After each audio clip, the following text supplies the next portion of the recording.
That's the best type of investment. Same thing in the dunya, right? I mean, we do the same thing, right? Let's say you invest in some company. Right? You want that company should be profitable. Right? Amrata over Akrate will be extremely rich. We'll hit the jackpot on one stock, and then we'll be filthy rich, inshallah, over one stock. Inshallah, why not? Why not? They put their money in and they lose most of it, right? It ain't one shot. So you have to be very careful when investing into the stock market, right? Or crypto or whatever you're investing in.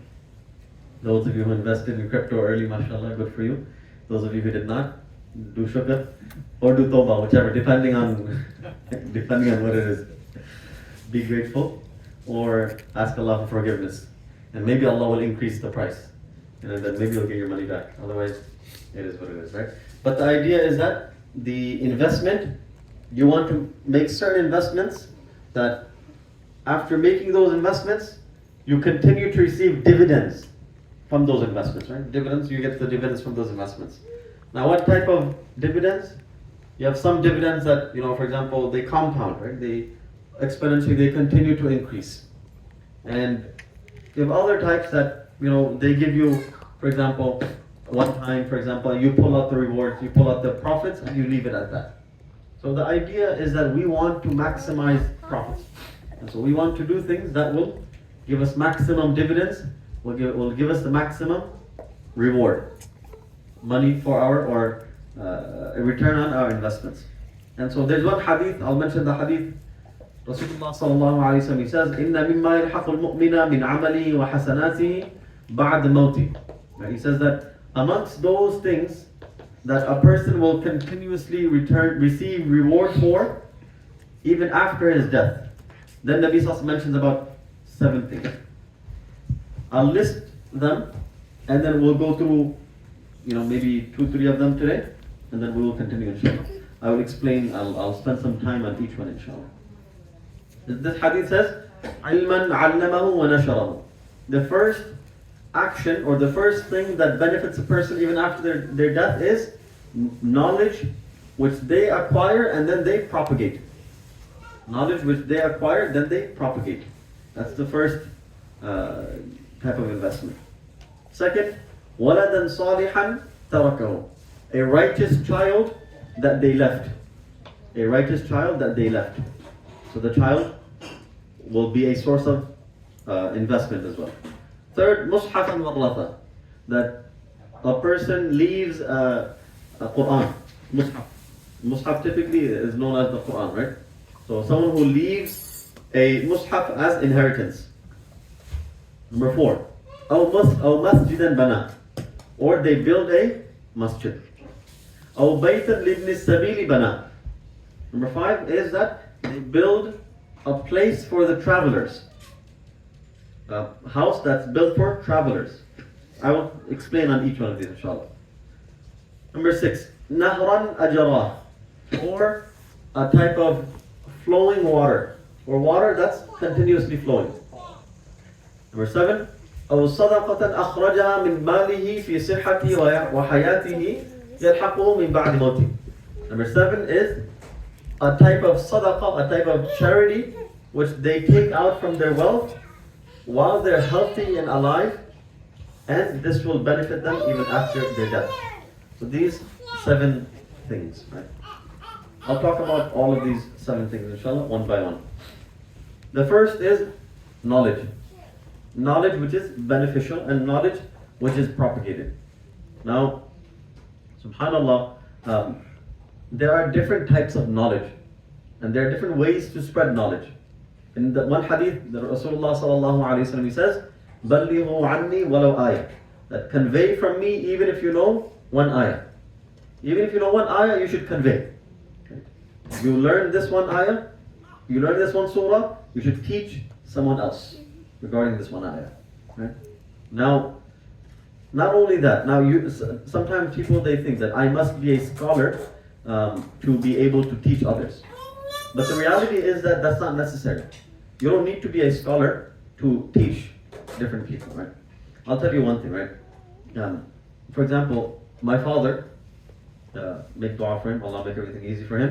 My father, he spent a lot of his time studying the deen, studying Islam, right?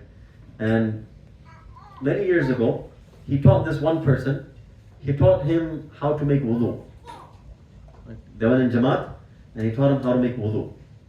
Years later, till today, that friend of mine, he's my age, friend of mine, he still reminds me, he says, you know, your father taught me how to make wudu.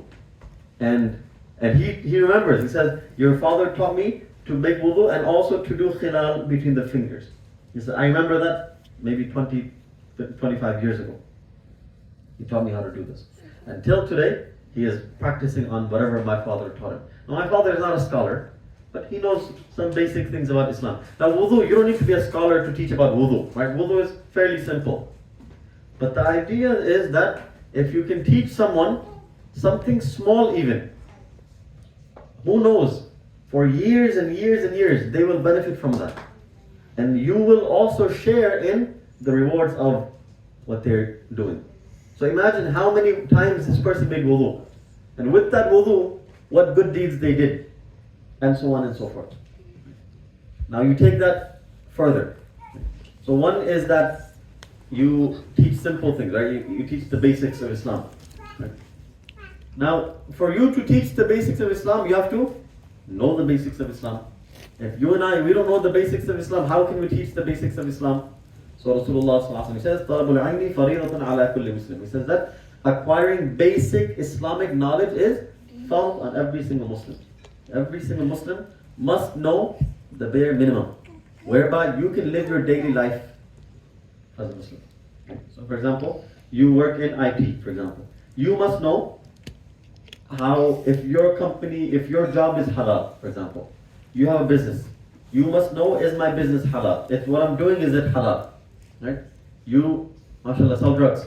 So you must know, are the drugs I'm selling, are they halal or not? Am I selling in the halal way or not? And so on and so forth. Different ways. All of us, we have to know, is our lives, what I'm doing, is it halal? And then I can teach other people also the basics of Islam. Right? So that being said, it's important that we acquire the basic knowledge for ourselves, and then we teach the basic things as well. And when we do this, any good deed, any time that person does it, inshallah, we will also receive the reward. Now, you can imagine, this is, for example, let's say, in our another situation, for example, ধরেন আপনাদের একজন বন্ধু আছে, এখন এই বন্ধু নামাজ পড়ে না, for example, নামাজ পড়ে না, for example, and this is স্বাভাবিক, অনেক মানুষ আছে তারা নামাজ পড়ে না, for example, যাকাত দেয় না, হতে পারে রমজানেও, they don't fast, রোজা রাখে না, for example, and so on, right? ধরেন, for example, আপনি কথা বলে দিলেন যে, listen, you should be a good Muslim, come, let's go to the masjid together, একসাথে আমরা যাই মসজিদে, for example, আমরা একসাথে নামাজ পড়লাম, for example, প্রথমে বলবেন না, নামাজ পড়বো না, তুমি পড়ো, আমি পড়বো না পরে, এটা বলা হয় না, তুমি পরে পড়বো, right? Which never happens, right? But আস্তে ধীরে একবার বললেন, তারপরে আরেকদিন, আর আপনি নিজে ভাবে আপনি পড়তে চাই, whenever you spend time, আপনি নামাজ পড়লেন, for example, অত দেখতেছে যে আচ্ছা আমার বন্ধু সালাউদ্দিন ভাই উনি নামাজ পড়ছে, আমি পড়ছি, আচ্ছা ঠিক আছে বসে আসছি, right? Who knows?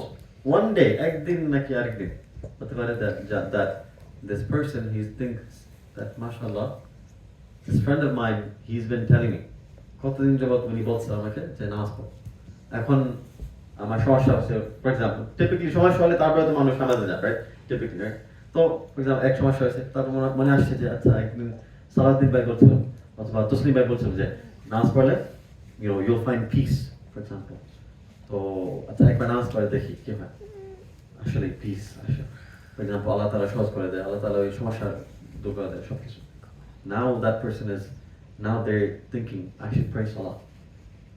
So now every single time that person prays salah, you will also get a share of that reward. Get the same reward, inshallah. Imagine that. Now take that one step further.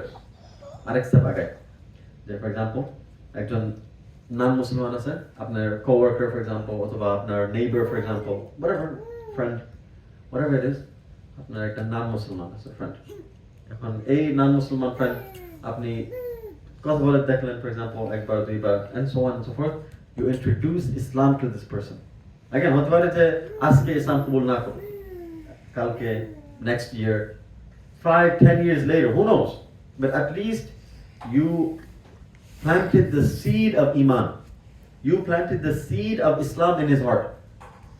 And so who knows? Maybe one day they will think, oh man, I had this one friend.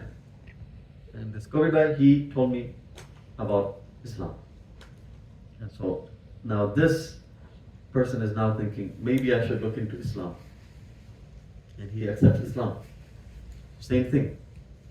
Imagine all of the good deeds that they do, inshallah, will all be in your account. এখন আপনার তো মনে নাই, হতে পারে আমরাও আমাদের মৃত্যু হয়ে গেছে, for example. Let's say we also died, but that person is now doing good deeds. And every time they do good deeds, we will also get a share of those good deeds.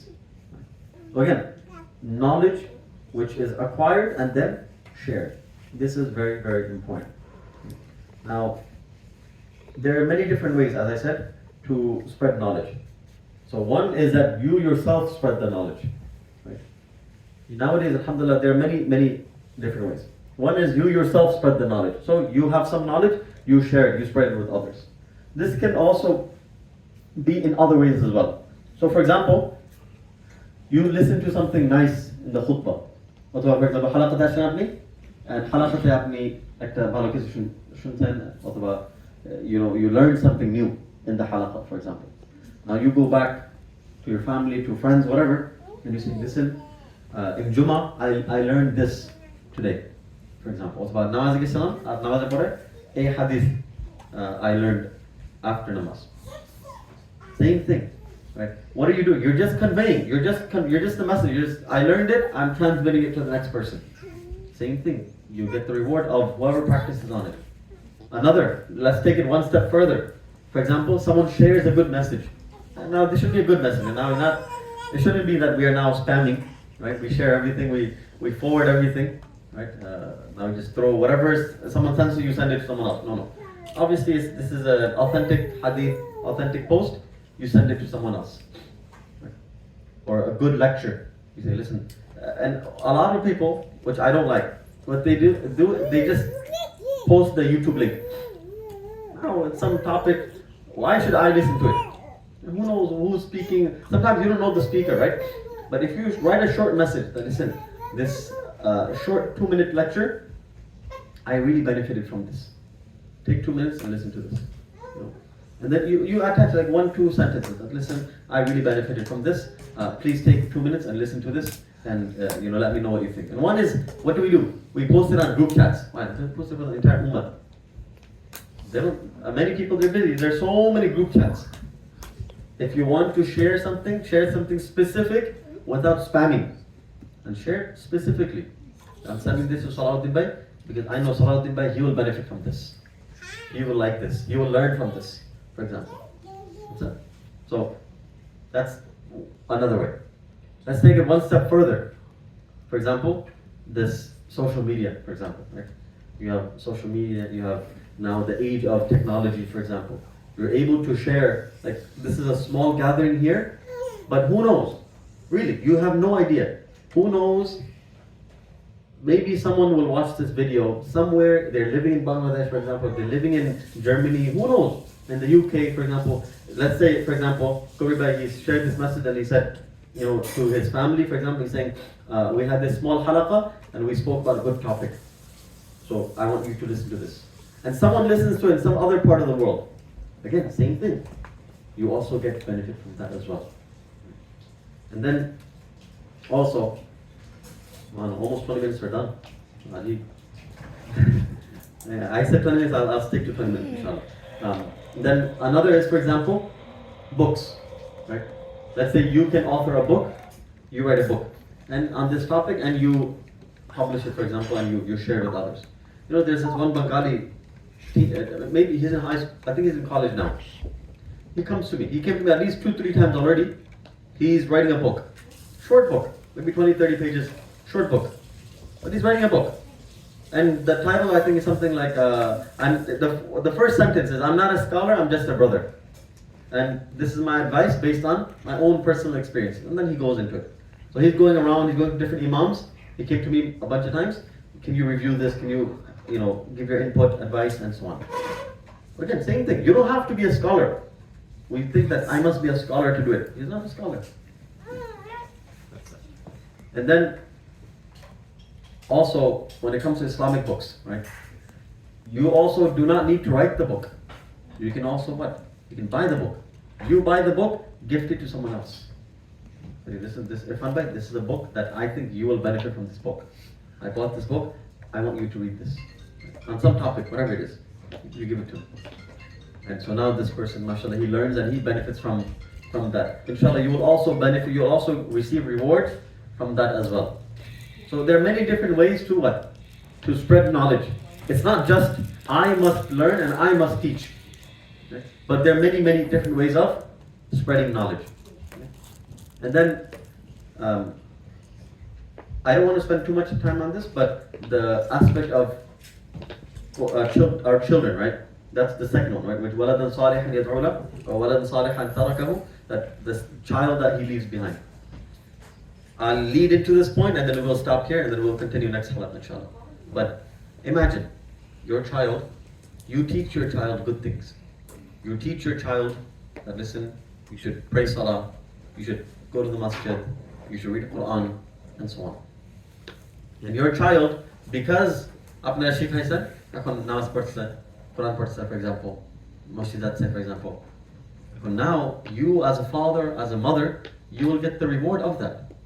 You'll get the reward of your child also doing all of these things. And so when you die, when we die, then inshallah, our children, they'll make dua for us. But now the thing is, the question we need to ask ourselves is that yes, we want our children to be good Muslims. We want them to do good, but what are we doing to teach them? Are we teaching them? Now, if I were to die today, okay, if let's say if my father dies today, can I lead the Salatul Janazah? Right? Simple questions. Can I lead Salatul Janazah for my father? If he dies today, can I lead Salatul Janazah? If I die today, can my son lead Salatul Janazah for me? Can he read the Quran for me? Can she read the Quran for me? Or they don't know. Right? These are questions we need to ask. And if they don't know how to read the Quran, if they don't know how to lead Salatul Janazah, then what's the point? What did we teach them? Really? We taught them how to make money. We left them 401k. We left them some investments. Left them some car, some house. That's it. Just some money. Which they can also make. They can also earn that money. But what did you do? What did you leave for yourself? Because it's at the end of the day, in the next world, you need, you have your own hisab. You will need all the good deeds that you can get. And the way to do that is by having continuous charity.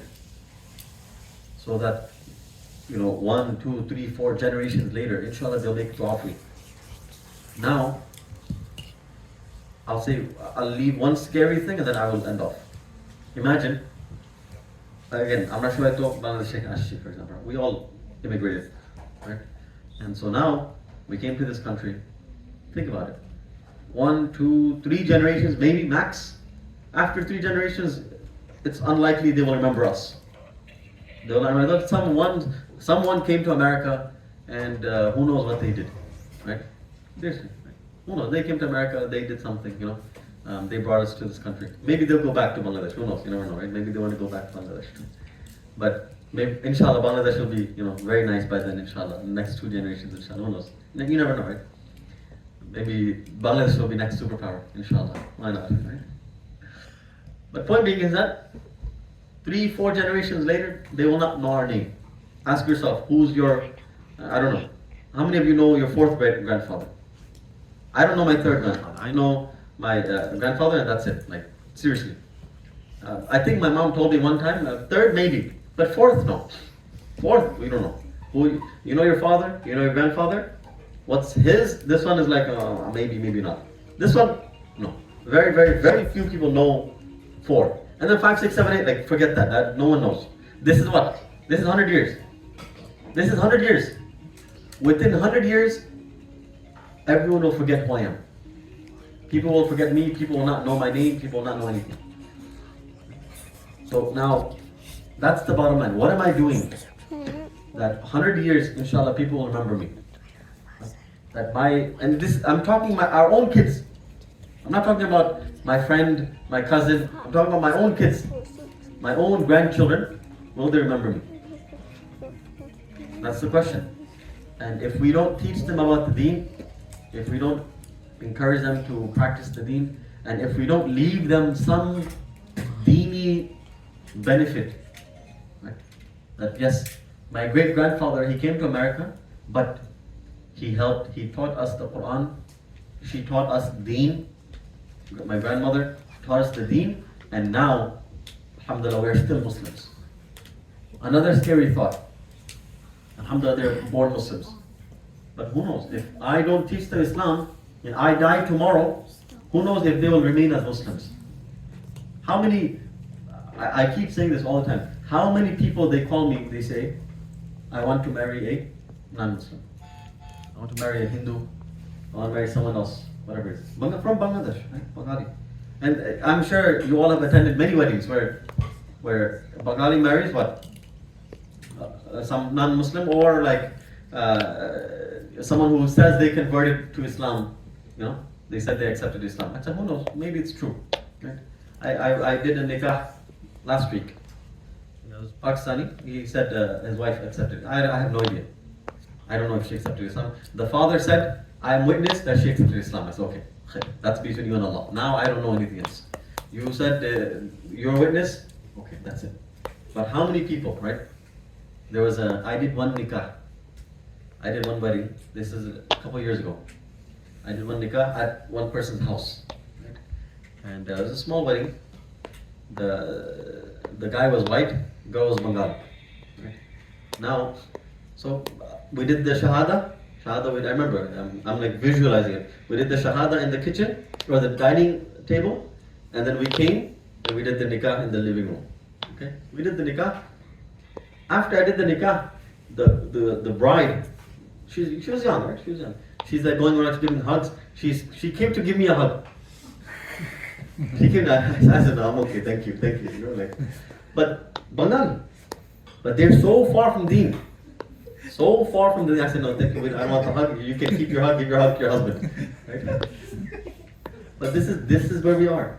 Now you tell me, her next generation, you think they're going to be Muslims? I don't know. I'm not, again, Allah knows. But the husband is accepted Islam. He accepted Islam, alhamdulillah. You never know. Maybe he'll be a good Muslim. Who knows? Right? But this is the really scary part for us. So that's bottom. I'll finish here. I said I'll say something scary, then I'll end off. Right? This is the scary thought. Right? That if we don't teach our kids, who knows if they will remain Muslims? And if they do remain Muslims, inshallah they do. But in 3-4 generations, if we don't leave them some dini knowledge, something, then all they will remember us is for money.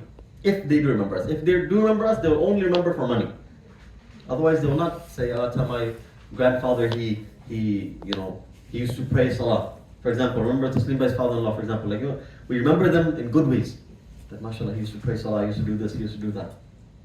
But if we don't teach them the proper manners, then unfortunately Islam may die with us. And forget about us having good deeds in the grave. Our children may not even be Muslims. Our grandchildren may not even be Muslims. So inshallah we'll continue on this. But as I said, about 22 minutes. Yeah, it's 24 minutes. Thank you for correcting me. So about 20 minutes, 25 minutes on this topic. I'll open up for Q&A, inshallah, and then we will end off here, inshallah. Any questions on what was discussed? Yes, quick question. Can I force someone to come with me for prayer, or I can just leave him? I'm a believer that a little push is necessary. A little push is necessary. Now you should not force, you should not be beating the child, but a little push is necessary. Now if a parent is like best friends with the child, it'll never work. Same thing, for example, if you tell your child that your child is failing in school, and your child is getting all F's, you tell me, what will you do? You'll say, "Oh, it's okay, mashallah, you tried your best, mashallah, good job, buddy." No, you know? He'll get it, right? The camera's on, right? But he'll get it, right? Okay, he'll get the slap. And he'll, no TV, no games, nothing. Same thing. Encourage them, but don't beat them, but like encourage them, keep encouraging them. I'm not, so, baki jinis se no kori, meaning non-dini things. We do it for school, everything. Every single parent does it. That they make sure your kids are doing well. If they're not doing well, then what's wrong? What's happening? So I'm not doing it. Why not? For deen also, push them a little bit. Now don't force them, but push them a little bit. That's my philosophy. What's your question for children or adults? For others, for friends, or I don't know. Adults say adults say not force right? You cannot force an adult to pray, right? You can just keep. For adults, you have to work with wisdom and just keep encouraging and be the best role model. Like Until that person is influencing you in negative manner, you should continue being their friend. For example, Taslim Bhai is your friend. Now, Taslim Bhai, for example, he's not praying. Right? Now you slowly encourage him. Slowly. Now, Taslim Bhai, for example, let's say he has some bad habit, for example. Until that bad habit, now, let's say you see Taslim Bhai, he's not praying. Eventually, you're like, okay, he's not praying, why should I pray? That's the problem. But at that point, you have to step away from him. You know? But before that, if you are encouraging him, if you are the positive influence and you are not being influenced, then you should continue helping. But if you are being influenced by the bad friend, then you should cut off. Not like pushing, just telling. Encouraging. I'm going to pray. আমি যাচ্ছি Let's go pray. একসাথে আমরা গেলাম for example আমরা নামাজ পড়বো তারপর নামাজ পড়ে একটু কথা হবে ফর এক্সাম্পল অথবা আমাদের একটা প্রোগ্রাম হচ্ছে ফর এক্সাম্পল অথবা আমাদের ফজর পরে ডাঙ্কেন যাচ্ছি for example one way or the other. no, we always encourage people that who wants to pray in the morning time, they have Dunkin' Donuts free. And we have been telling the people, some people is coming, some are not. But we still keep pushing the people with the nice manner. I have a question about the What does that mean? So the university What does that mean? professor What's Dunkin' Donuts? distributing knowledge among the kids. This is not regarding the Islam, but the science and the other part. Does it go in the same manner as you mentioned in the hadith as well? Or the other part of the question, if the professor is a non-Muslim, No, ilm here is referring to Islamic knowledge. only the Islam. Ilm is referring to Islamic knowledge. So, if someone is teaching secular knowledge, but they're teaching that with the Islamic concept, for example, look at how photosynthesis is happening, for example. This is the qudrat of Allah Ta'ala. So again, tying into, then yes, that's dini knowledge, right? You can teach science, but if you teach science to connect someone to Allah Ta'ala, then that's all dini knowledge as well. Makes sense. But it matters about the intention and how it's presented. My questions have two parts to it. First question is, can you be friend with non-Muslim?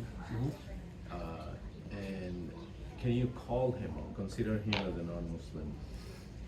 I mean, consider him as a friend because he is a non-Muslim. The second part is, and then how do you approach him? So, yeah. Are you? I'm not sure if I'm getting to the legal part of it, but should you approach him for giving him dawah? No, I mean, so similar concept that you can be friends with non-Muslims.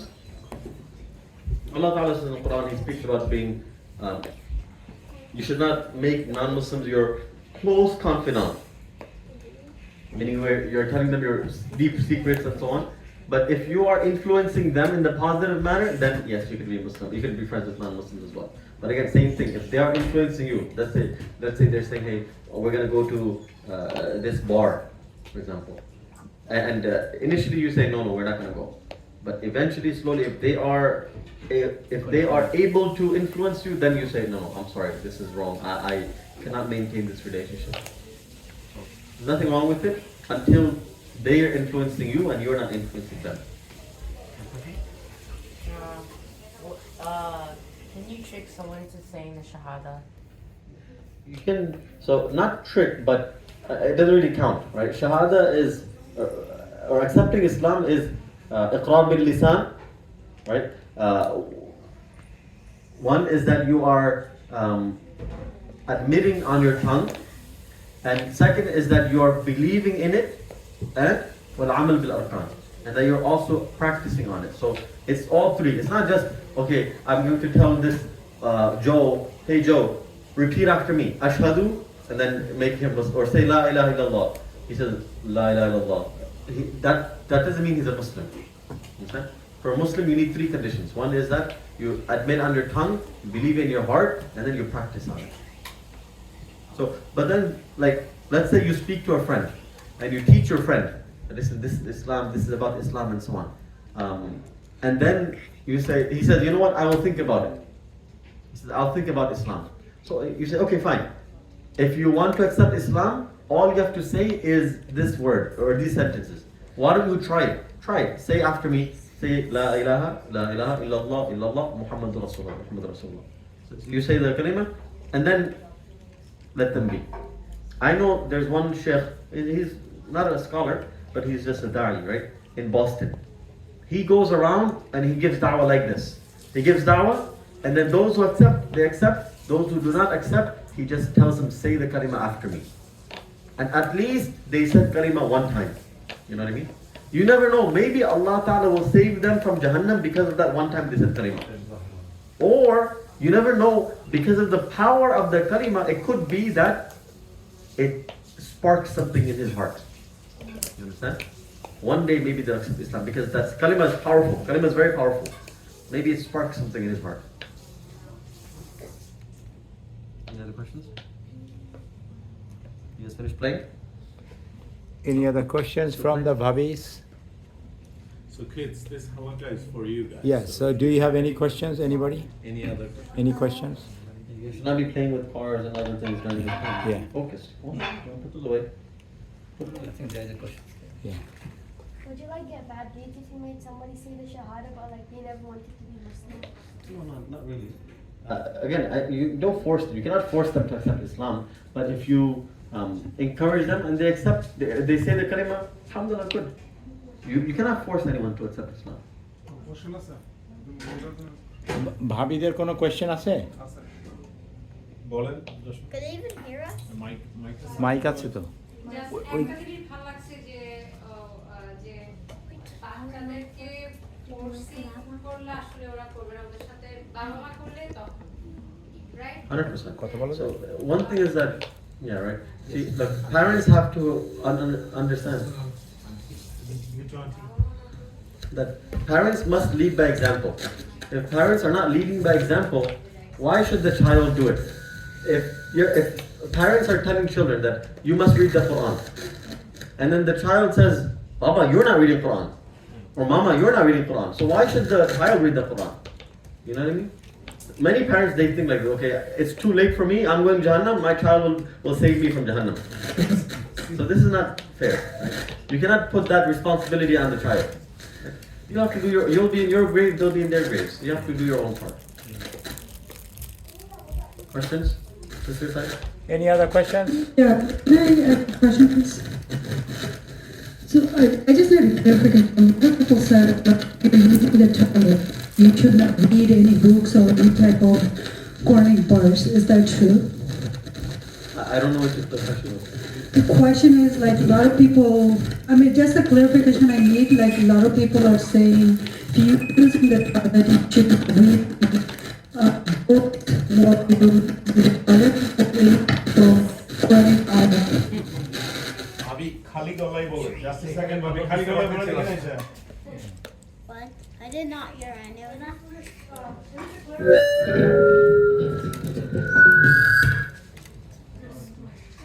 Clarification, like a lot of folks says, like if you're using the toilet, you should not read any books or any type of materials or any Quranic verse. Is that right? You should not use what? Read the Quran in the bathroom? Any type of books, like some people take magazines or books or anything.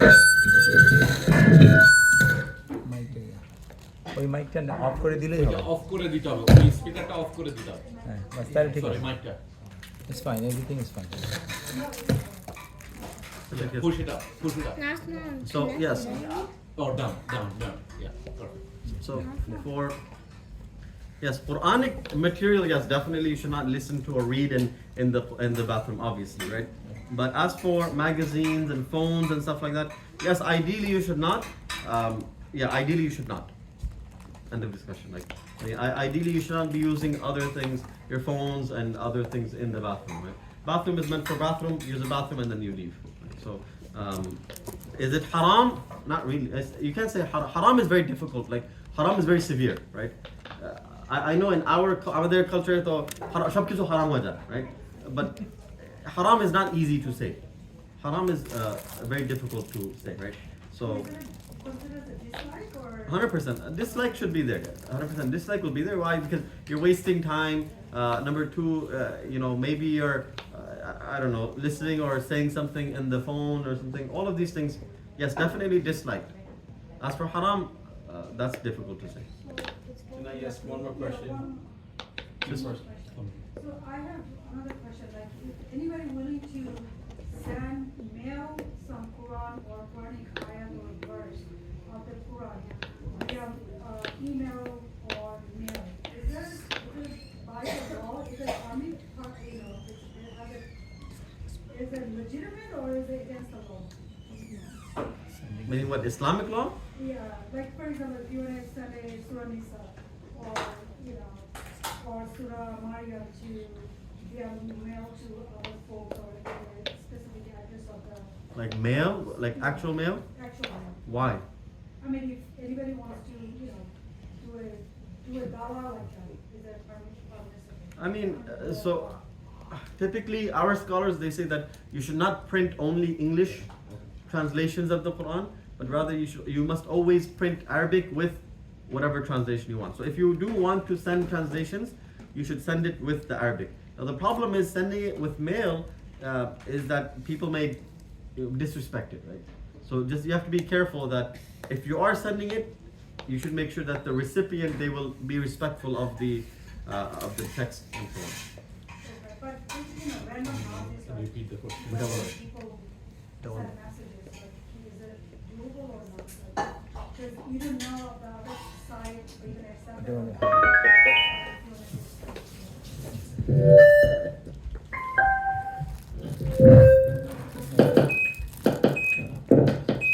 ঠিক আছে, এখন কথা বলুন। Okay, sorry, what was the question again? No, I'm just saying the same question, but just a little more leverage, like, is there, you don't know if they're gonna respect or you never know, one person might take a look at it. All of it one, like, I mean, so you should use your you should use your thoughts. If I send it to this person, will they respect it or will they disrespect it? If you think that they will respect it, inshallah, you can give it to them. But if you feel that they may disrespect it, then don't give it to them. Okay. So just one other question, like if you want to donate someone, and you ask that, if you tell them that you use it for, Hajj purposes, can you do that or the donation should not be mentioned? For what purposes? Like if you donate like certain amount and someone wants to go to Hajj or do Umrah, but that person is not capable or 100% capable, but you want to donate some money, but you want to donate it as a, like, if they want to use it as a, holiday. Is that, can you dictate that or can you tell them that this is the purpose you donated? Yeah, I mean, when you give some money, you can say that. You can repeat the question so The question is basically that can we give sadaqah for people to go for Hajj? Can we stipulate that, listen, this money is for Hajj or sadaqah or Umrah? Yes, you can do that. You can say, listen, I'm giving you this money.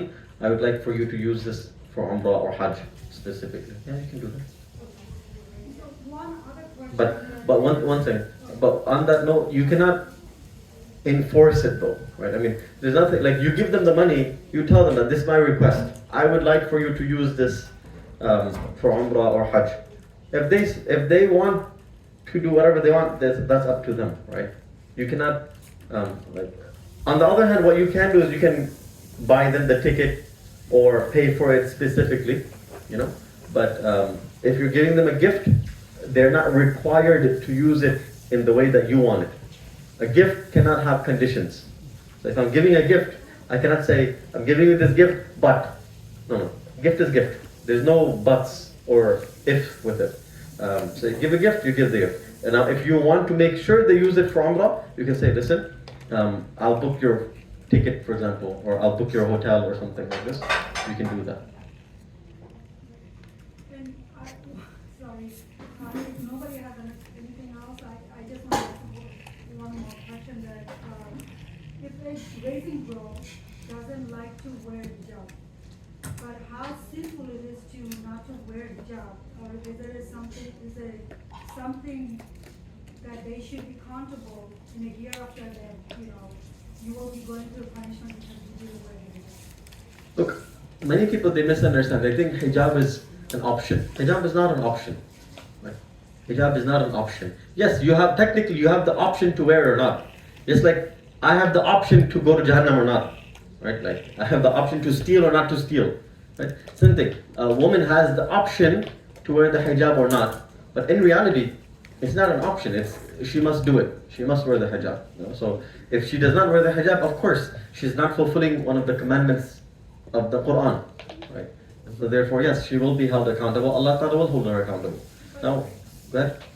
Yeah, so for that note, like a lot of people wear hijab like a fashionable manner, but in terms of the aura, the way Quran has described, or that you're not supposed to show your body shape and etc., but that's not happening. So how do you make the teenage understand that, when you do an aura, that aura means that you full cover yourself, not showing your body shape? Yeah. So what is the technique, or, because nowadays, so many people out there that, they just barely wear the hijab and not even properly wearing it, but it's imitate other folk, pointing fingers to the Muslims, saying that what is this part of which part of the, category of Muslim.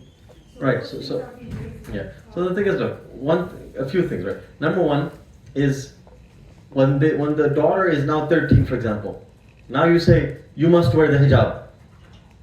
She's like, what are you talking about? For 10 years, 13 years of my life, my parents did not say anything. They let me wear tight clothes, they let me wear jeans, they let me wear whatever. Oh, chuto me. Oh, now you must wear hijab. She will say, what are you talking about? Right? And number one. Number two, she looks at her mom and she says, you're not wearing hijab, you're not wearing proper clothing, why should I wear proper clothing? You know what I mean? So second, point number two, right? And point number three is that if we don't teach them the importance, we just say, you must do it, end of discussion. No.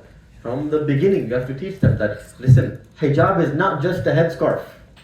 Hijab is not, so many women you will see, they're wearing the headscarf and their hands are completely open, for example. Hat shop kula, erokom boshe ache, right? Hat kula, do hat, for example, and scarf paro matha, for example. That's not hijab. Right? Yeah. Hijab is the full body must be covered. The same thing. If the tight clothes, that's not hijab. That's a fashion. That's fashion, right? So yes, is it better than not wearing the scarf?